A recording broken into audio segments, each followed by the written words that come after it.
¿Qué aprendió a decir Liz?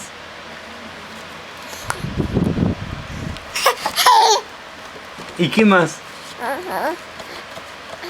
Ese ruido está bueno lo que haces. ¿Y qué más aprendiste a decir?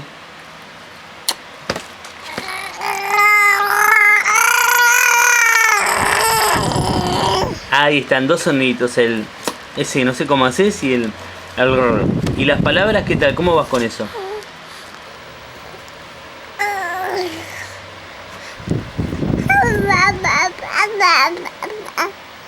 Muy bien. Más o menos ahí vas practicando, ¿no?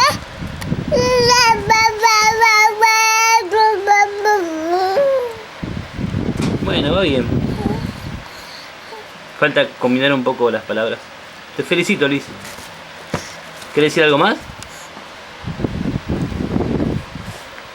No, bueno. Chao, nos vemos después, ¿sí?